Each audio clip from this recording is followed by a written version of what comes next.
जनता को भारतीय जनता पार्टी का जो दोहरी चेहरा है, हम लगातार उसको दिखाते हैं कि भाई ये भारतीय जनता पार्टी झूठ का मुखिटा है।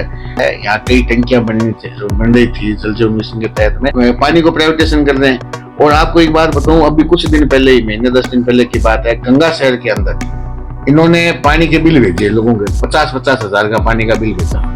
भारतीय जनता पार्टी की जो सरकार है, भ्रष्ट सरकार है पर्ची वाली। यहाँ दिल्ली से 2 आदमी आके बैठ गए हैं कि भारतीय जनता पार्टी के बड़े नेताओं के नाम उजागर होंगे इन नशाखोरी के अंदर। कि मैं तो इनको डबल 0 अंक देता हूँ। नमस्कार, मैं त्रिभुवन रंगा और आप देख रहे हैं पॉलिटिकल पंचायत की नियमित सीरीज आपनी अथईर। आज हमारे साथ है बीकानेर के एक ऐसे नेता जिनका जीवन हमेशा संघर्ष में रहा, सरकार के खिलाफ लगातार विपक्ष में रहकर अपनी आवाज उठाई। तो वहीं अपनी पार्टी में 2 बार पहले टिकट मिला लेकिन चुनाव नहीं लड़ पाई, तीसरी बार टिकट मिला, काफी अच्छी फाइट की और लगातार जनता के संपर्क में रहे। सबसे बड़ी बात कि एक ही पद पर उन्होंने तीसरा कार्यकाल अपना कर रही है। जी हाँ, हम बात करें बीकानेर के युवा संघर्षशील नेता यशपाल गहलोत की, जो शहर जिला कांग्रेस के अध्यक्ष है। यशपाल जी, सबसे पहले आपका स्वागत है। वेलकम, थैंक यू, नमस्कार। तीन लगातार कार्यकाल, क्या कारण रहा कि 3 लगातार कार्यकाल एक ही पद पर आप ही लगातार आ रहे हैं? देखिए, मैं संगठन का आदमी हूँ। मैं नई से मैंने काम किया है, यूथ कांग्रेस में मैंने काम किया है, फिर मैं ब्लॉक अध्यक्ष रहा हूँ। उसके बाद में मेरे संगठन की गति को देखते हुए हमारे आला कमान ने ये निर्णय लिया और जो चुनाव हुआ, हमारा संगठन का चुनाव हुआ, उसमें मेरे को जिला अध्यक्ष बनाया गया। उसके बाद में वापस जब मेंबरशिप हुई, चुनाव हुआ, तो मुझे वापस लगा, दूसरी बार मेरे को रिपीट किया गया।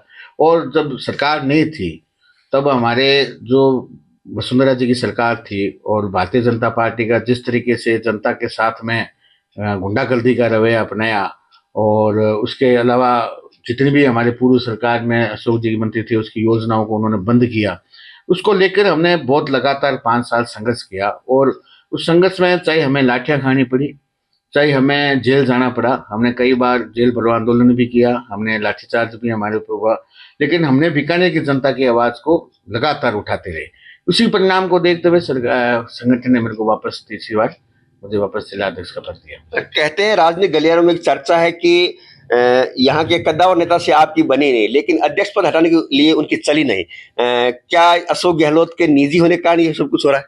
नहीं, ऐसी कोई बात नहीं है। ये राजनीतिक पॉलिटिकल जीवन है, इसमें चलता रहता है। राजनीतिक जीवन में कभी कुछ हो जाना, कभी कुछ होना, जबकि हमारी ऐसी कोई बात नहीं है। हम तमाम सभी नेताओं को लेकर मैंने साथ में लेकर काम किया है, चाहे हमारे सीनियर नेता बी.डी. कल्ला जी हो, चाहे हमारे देहात के नेता हो, एमएलए हो गोविंदराम जी हो, भवन सिंह जी हो, तमाम हम जो लोकल नेता है साथ मिलकर हमने काम किया है। और तमाम पदाधिकारी, चाहे वो ब्लॉक अध्यक्ष, हमारे चारों ब्लॉक अध्यक्ष हो, उसके अलावा चाहे पार्षद हो, हम सबको साथ लेकर यूथ कांग्रेस एनएसयू को लेकर हमने रूपरेखा के साथ में हमने भारतीय जनता पार्टी का सामना किया है। एक राजनीतिक जीवन में हर नेता की एक इच्छा होती है कि वो पार्टी का टिकट ले और फिर चुनाव लड़े, जनता के बीच जाए।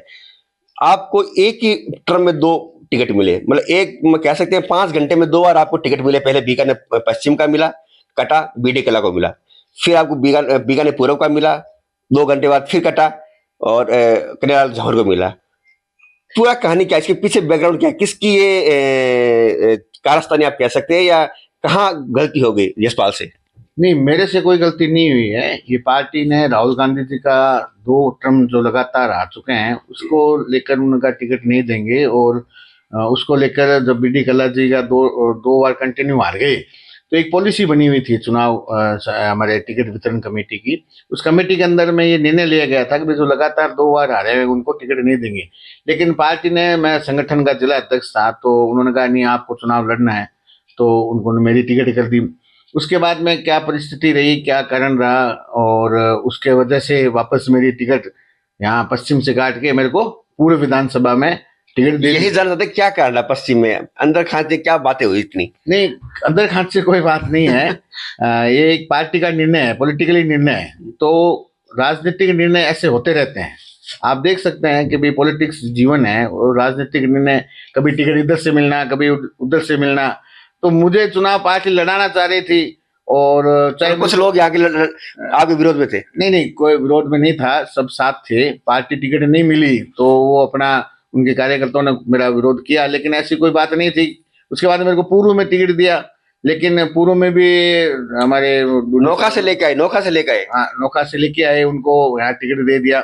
लेकिन ये सब पॉलिटिकल हिस्सा है, राजनीतिक हिस्सा है। संगठन में मैं काम किया, मैं इस बात को बारीकी से समझ सकता हूँ।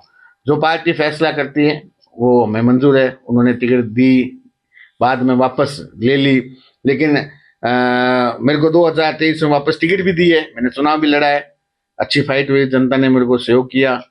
और आप देख सकते हैं कि भाई शॉर्ट टाइम में मेरे को टिकट दी, 10-15 दिन का टाइम था, उसमें भी मैंने अच्छी फाइट की। तो निश्चित रूप से हम लगातार संघर्ष हमारा जारी है। अगला चुनाव लड़ेंगे और वापस सिद्धि भाई साहब जी को घर बिठाएंगे चुनाव के अंदर। सिद्धि भाई साहब, मतलब समझ में ये नहीं आ रहा है। अब जनता आज भी एक मन में क्वेश्चन है कि यशपाल गहलोत हर बार फेवरेट रहते हैं, लेकिन टिकट उनको अंतिम समय मिलता है या मिलके कैंसिल हो जाता है। आपका विरोधी खेमा इतना हावी है कि आपको अंतिम समय तक इंतजार करना पड़ता है। देखिए, मैंने आपको कहा था ना, ये पॉलिटिकल है, राजनीतिक जीवन है। अब राजनीतिक में सामाजिक सेवा करता हूँ, पब्लिक की सेवा करता हूँ, तो पॉलिटिक्स में ये चलता रहता है। हो सकता है किसी के मन में कोई बात हो, लेकिन मेरी तरफ से कोई तरीके ऐसी कोई भावना नहीं है। स्थानीय ऐसा कोई नेता है जिसको लगता है कि यशपाल गहलोत आगे बढ़ गया तो मैं खतरे में पड़ जाऊंगा?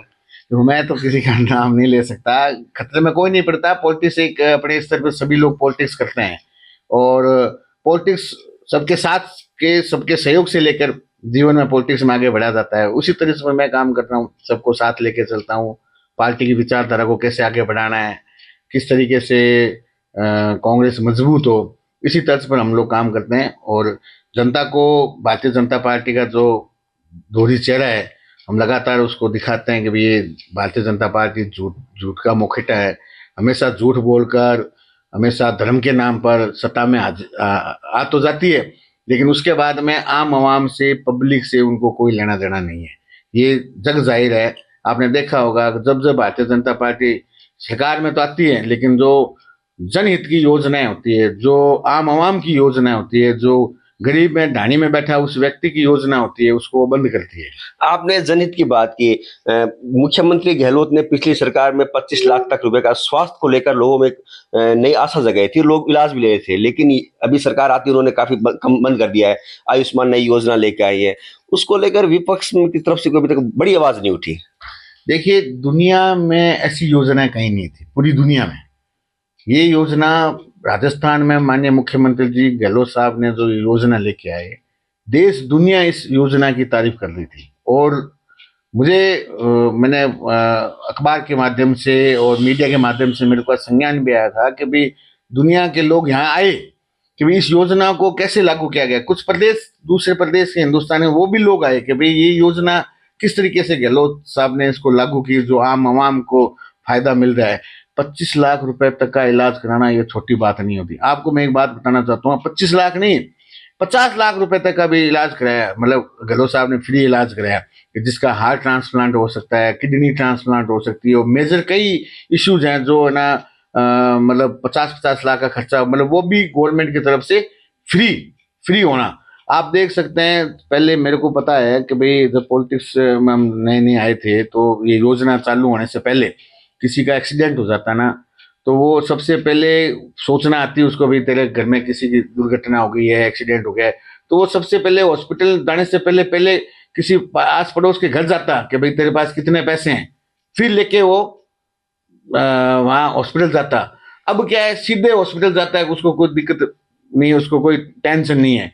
पहले आप देख सकते हैं कि महिलाएं गाँवों के अंदर प्रसव का टाइम होता था तो घर के अंदर वो प्रसव करा लेते, जिससे मृत्यु दर बढ़ती थी, उसकी मतलब डेथ हो जाती थी। लेकिन जैसे ही योजना लागू गहलोत साहब ने की, मेडिसिन दवाएं फ्री की, आप देख सकते हैं कि आज हॉस्पिटल में तमाम हर व्यक्ति तुरंत चला जाता है और वहाँ इलाज लेता है। लेकिन ये जो सरकार रही है अभी, जो पलची सरकार, मैं कह सकता हूँ इस बात को कि वचनलाल जी की जो पलची सरकार है, इन्होंने सबसे बड़ा गलत काम यही किया कि वो 5 लाख रुपए तक का उन्होंने कहा आयुष्मान की तरफ इलाज करेंगे। आप देख सकते हैं कोई इलाज नहीं हो रहा है। आप पीबीएम अस्पताल जाके देखो, मरीज वहाँ भर्ती होता है, थोड़े टाइम में वो कह देते हैं, डॉक्टर कह देता है कि इनको तो वहाँ बाहर ले जाओ, जयपुर ले जाओ, एपेक्स ले जाओ, कई प्राइवेट हॉस्पिटल में उसका भेज देते हैं, इलाज नहीं करते, और खाना पूर्ति करके और जनता के साथ में मतलब मैं तो ये कह सकता हूँ कि इन्होंने ना चिकित्सा के मामले में एक बहुत बड़ा गोरख धंधा चालू कर दिया है।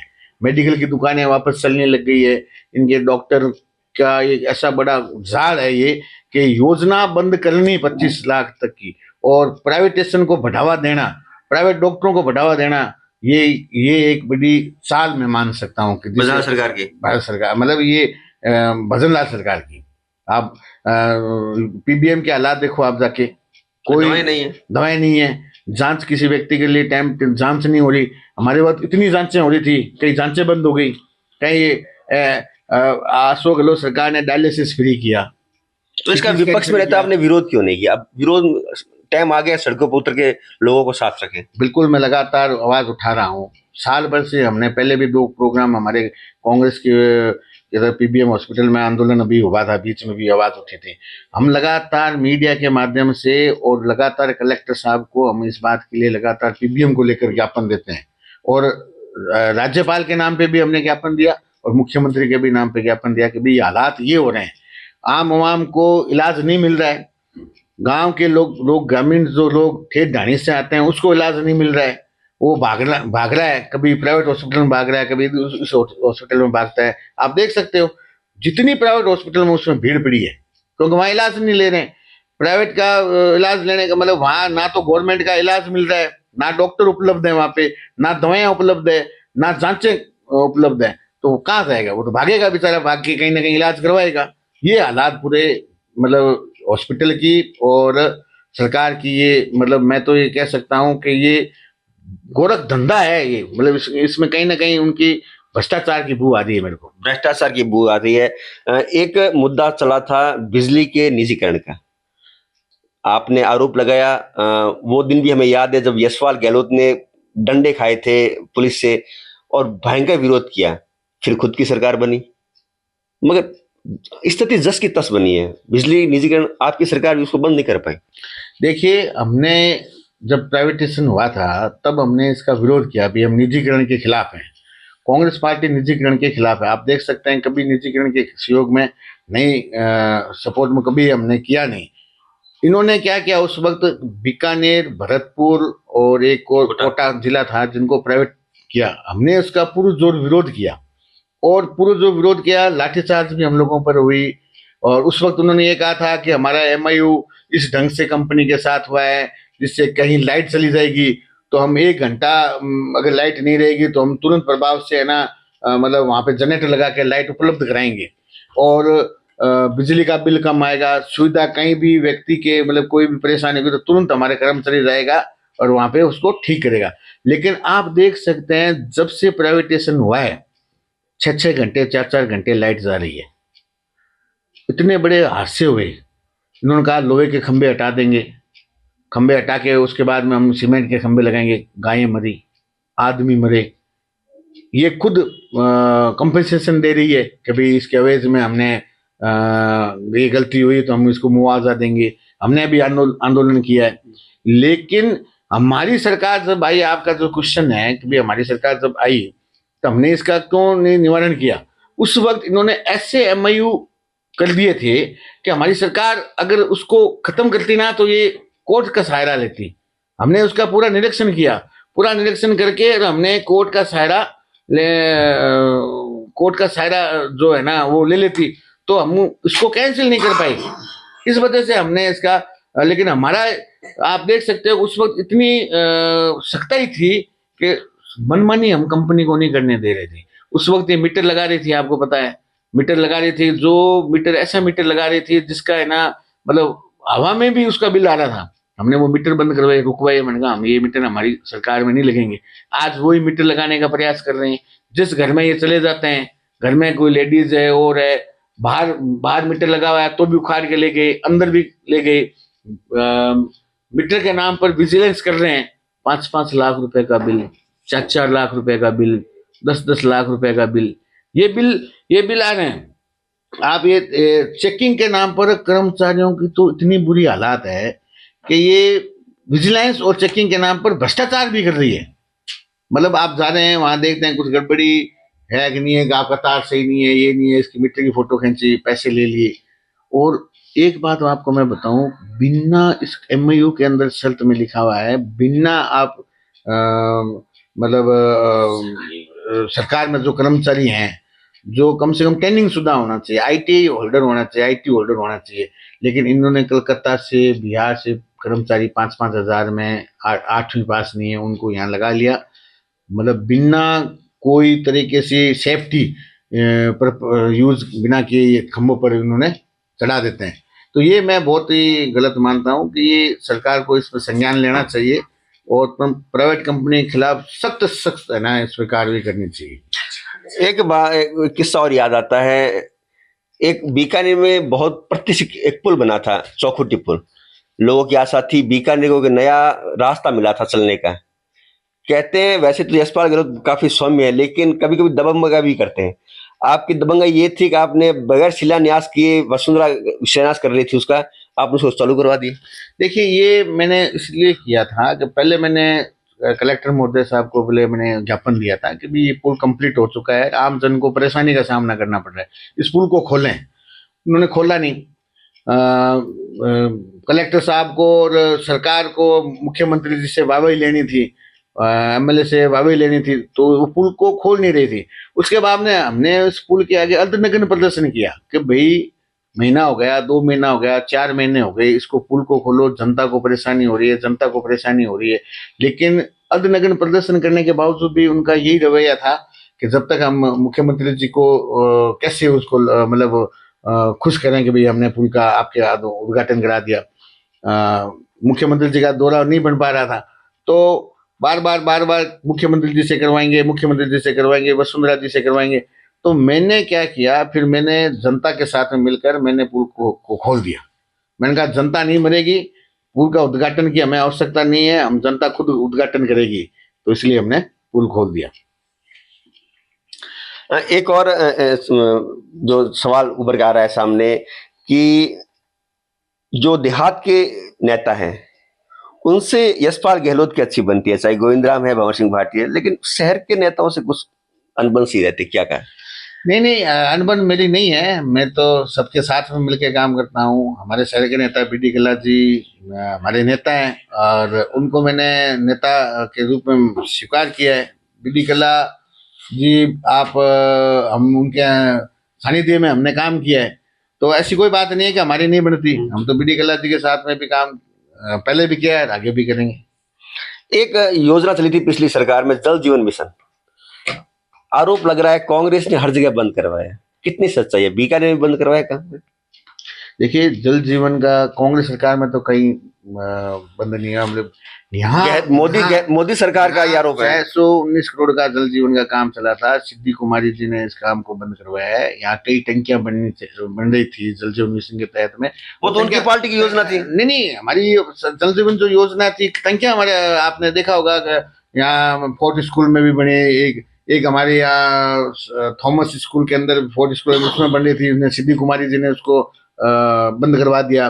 कई टंकियां था, हमने इशू जो मिशन के तहत जो टंकियां बननी थी उसको उन्होंने बंद कराने का काम भारतीय जनता पार्टी के इनके विधायकों ने किया। जो हमारी सरकार ने पास किया था वो टंकियां भी बन रही थी, कई ऐसे काम थे। आज वो आप देख सकते हो कि पीएचडी को ये प्राइवेटाइजेशन कर रही है। पहले इन्होंने बिजली को प्राइवेटाइजेशन किया और आज इनकी मंशा सामने आ गई, पानी को प्राइवेटाइजेशन कर रहे हैं। और आपको एक बात बताऊं, अभी कुछ दिन पहले ही, महीने 10 दिन पहले की बात है, गंगा शहर के अंदर इन्होंने पानी के बिल भेजे लोगों के, 50-50 हजार का पानी का बिल भेजा। आप अनुमान लगा सकते हैं, आइडिया लगा सकते हैं कि किसी घर के व्यक्ति को 50,000 पानी का बिल, लाख रुपए का बिल, कहीं 30,000 का बिल। मैंने एक्शन से बात की तो उन्होंने कहा कि इनका मीटर में इन्होंने बिल नहीं भरवाया। तो भाई, लाख रुपए का बिल तो मैं तो आज तक पहली बार कभी सुना नहीं, पानी का लाख रुपए का बिल। तो ये इनकी मंशा सामने आ गई है। ये पहले धीरे धीरे बिल का करके प्राइवेटाइजेशन करके यही जनता को लूटने का काम करेंगे। जैसे ही प्राइवेटाइजेशन होगा, आम आवाम को है ना, आम आवाम को ये लोग, मतलब आप देख लो, पानी के नाम पर ठगी वसूली चालू कर देंगे। रोडवेज भी तो कर रहे हैं प्राइवेटाइजेशन, रोडवेज भी कर रहे हैं, पानी को कर रहे हैं, बिजली को कर रहे हैं। ये इनकी भ्रष्ट सरकार है। ये भारतीय जनता पार्टी की जो सरकार है, भ्रष्ट सरकार है, पर्ची वाली। यहाँ दिल्ली से 2 आदमी आके बैठ गए हैं सीएस मुख्यमंत्री की नहीं सुन रहा, मुख्यमंत्री जी चिट्ठी देते हैं, सीएस उस पर कोई तरह का एक्शन नहीं ले रहा। इनके ट्रांसफर की भी अगर मुख्यमंत्री कहते हैं इनका ट्रांसफर ये करना है या कुछ कहना है तो वो भी इसको संज्ञान नहीं ले रहा, आप देख सकते हैं। तो मेरे को ये लग रहा है कि भी जो प्राइवेटिसीकरण जो हो रहा है इसमें बहुत बड़ा भ्रष्टाचार हो रहा है, बड़ी बड़ी कंपनियां भ्रष्टाचार करेगी, ब्यूरोक्रेसी इस पर हावी है। पूरे आप सरकार में देख लो, राजस्थान में ब्यूरोक्रेसी भयंकर रूप से हावी है, कानून व्यवस्था ठप है। आप देख सकते हो बीकानेर के अंदर कानून व्यवस्था के नाम पर जीरो है, नशा खुलेआम बिक रहा है, खुलेआम गुंडागर्दी हो रही है, खुलेआम बलात्कारी लोग लड़कियों को उठा के लेके जा रहे हैं, खुलेआम आप कितना दुष्कर्म बढ़ा है, किसी सरकार का आंकड़े बता रहे हैं कितना दुष्कर्म बढ़ा है, कितने चैन स्केचिंग हो रही है, लड़कियों को उठाने की वीडियो अभी भी एक वीडियो कुछ दिन पहले हमने देखा था सिक्कर में कहीं खुलेआम लड़कियों को उठा के लेके चले गए।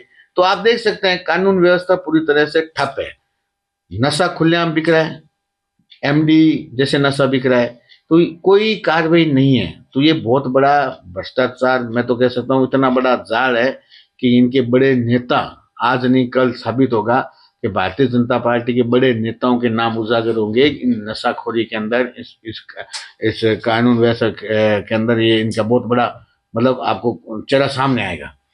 एक यशपाल गहलोत पे आरोप लगता है कि गहलोत गुट की मानते हैं, गहलोत गुट के आदमी है। क्या सचिन पायलट गुट साहब की नहीं बनती या पायलट से कोई अदावत है आपकी?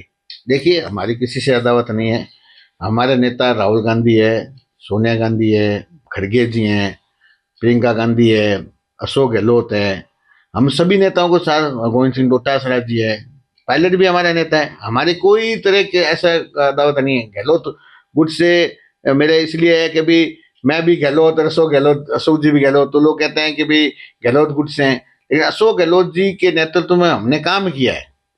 सरकार की योजनाओं को, जब हमारी सरकार थी ऐसी योजनाएं थी कि भाई आप सोच नहीं सकते कि हमने उसका प्रचार किया था ना तो लोग गदगद हो रहे थे और अशोक जी को आशीष दे रहे थे कि भाई ऐसा मुख्यमंत्री जीवन में ना कभी आया ना कभी आएगा। तो योजनाएं थी, हमारी सरकार की योजनाएं थी, गहलोत साहब ने उस पर काम किया, तो अच्छा काम किया हमारी सरकार ने। और निश्चित रूप से जब भी हमारी सरकार आएगी तो उसी तर्ज पर काम होगा, क्योंकि पूरा प्रदेश इस योजनाओं के कारण, पूरे हिंदुस्तान, देश और दुनिया के अंदर, चाहे वो चिरंजीवी योजना हो, चाहे वो शिक्षा की योजना हो, चाहे आप देख सकते हो महात्मा गांधी इंग्लिश स्कूल हो, स्टूडेंट को आप देखो शिक्षा फ्री, उसको ड्रेस फ्री, उसको इंग्लिश में किसी को गांव में बैठा आदमी ये नहीं सोचे कि प्राइवेट में पढ़ेगा वहां फीसें लगेंगी तो मेरा बच्चा कैसे नहीं पढ़े, तो उसके लिए महात्मा गांधी स्कूल खोली, वो भी इंग्लिश बोले। लेकिन ये सरकार उसको आप देख सकते हो मर्ज करने का काम कर रही है, तोड़ने का काम कर रही है, जिसको पूरी दुनिया ने सराहना की थी, पूरे प्रदेश में लोगों ने वाह की थी, बच्चे इंग्लिश बोलने लग गए थे और उसके माँ बाप को कॉन्फिडेंस आ गया था कि भाई मेरा बेटा, इंग्लिश का जमाना है, आईटी का जमाना है, कंप्यूटर का जमाना है, मोबाइल का जमाना है, तो मेरे बेटा इंग्लिश सीखेगा तो मेरे बेटा आगे बढ़ेगा, मेरी बच्चियां आगे बढ़ेगी। लेकिन आप ये समझो इस बात को कि ये सरकार की मंशा सामने आ रही है, वो इसको मर्ज कर रही है, इसको हटा रही है। कितनी स्कूलें बंद कर दी बताओ आपने, इन्होंने प्राइमरी स्कूलें बंद कर दी, कॉलेज जो हमारी सरकार ने खोली उसको बंद करने का काम कर रहे हैं। ये चाह ही नहीं रही है, ये सरकार चाहती नहीं है कि ना कोई यहाँ पढ़े, ना यहाँ कोई पढ़ लिख कर मजबूत बने, ना यहाँ कोई चिकित्सा सुविधा बढ़िया हो, ना यहाँ कानून व्यवस्था हो। यहाँ सरकार से भ्रष्टाचार कैसे कर सकते हैं और हमारे जेबों में कैसे पैसा आ सकता है, इस सरकार की मंशा ये सामने आ गई है। हम इनको चुप नहीं बैठने देंगे, हम इनको आने वाले समय में आप देखना, हम ईंट से ईंट बजाएंगे इनकी, हमें जेल जाना पड़ेगा तो हम जेल जाएंगे। इस सरकार के खिलाफ, जनता के खिलाफ, जो जनता के का शोषण करने का जो काम करेगी तो हम इसको बढ़ चढ़ कर आंदोलन करेंगे, चाहे हमें लाठियां खानी पड़े, चाहे हमें जेल जाना पड़े, चाहे हमें अनशन करना पड़े, चाहे हमें आमरण अनशन पर हमें शहीद भी होना पड़े, तो हम इस सरकार के खिलाफ काम करेंगे। आमरण अनशन पर शहीद होना पड़े, सरकार के खिलाफ काम करें। अंतिम सवाल, क्या यशपाल मानते हैं कि अगली बार पार्टी फिर उन पे मेहरबान होगी और टिकट देगी? देखिए, चुनाव लड़ना पार्टी के हाथ में लड़ाना पार्टी का फैसला होगा, लेकिन मैं ये समझता हूँ कि जो हमारी वर्तमान में जो एमएलए है सिद्धि कुमारी जी, उनका कार्यकाल आपने 4 साल से, मैं भी देख रहा हूँ, आप भी सब देख रहे हैं कि उनकी कोई उपलब्धि नहीं है।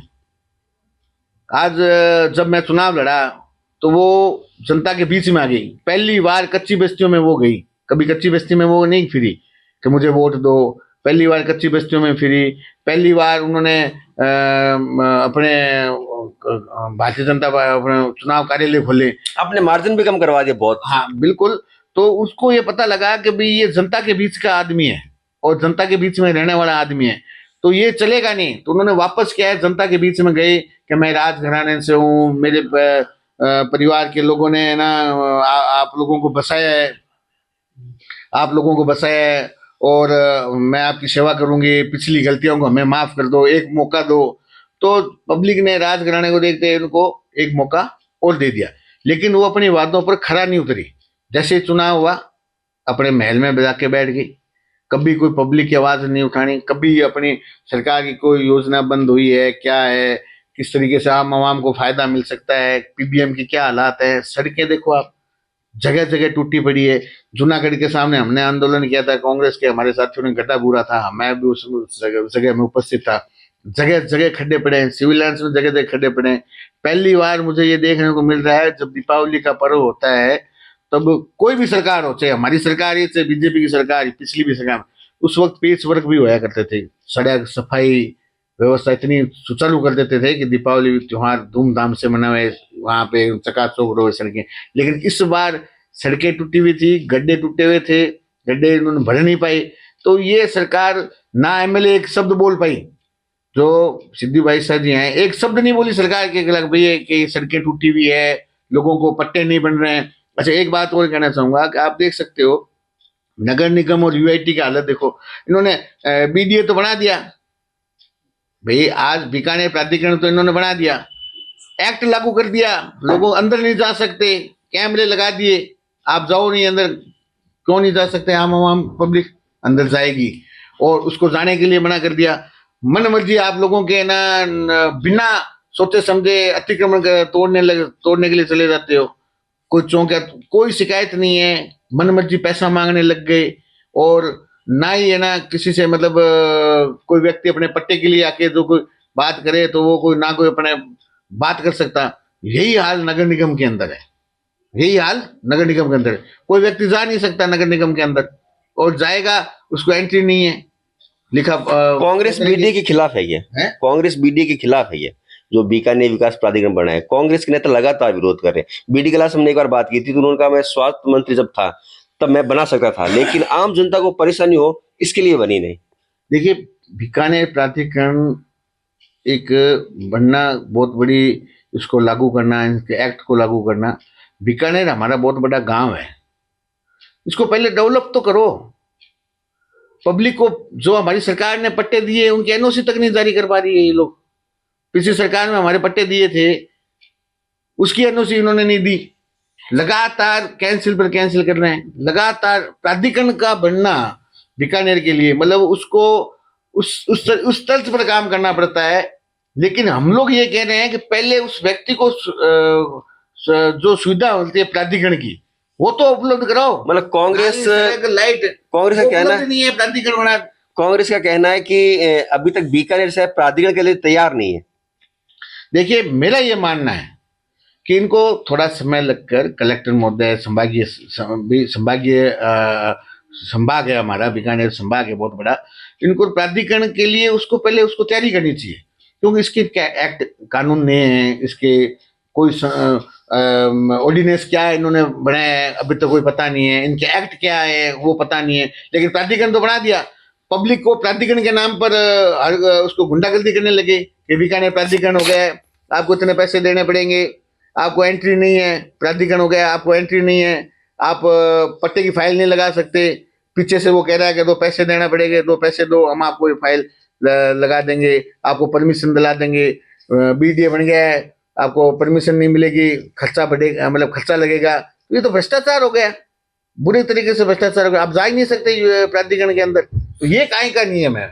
जनता नहीं जा सकती, जनता की सुनवाई नहीं हो सकती, जनता वहां अपनी बात को कुछ कर नहीं सकती, तो किसके पास जाएगी जनता?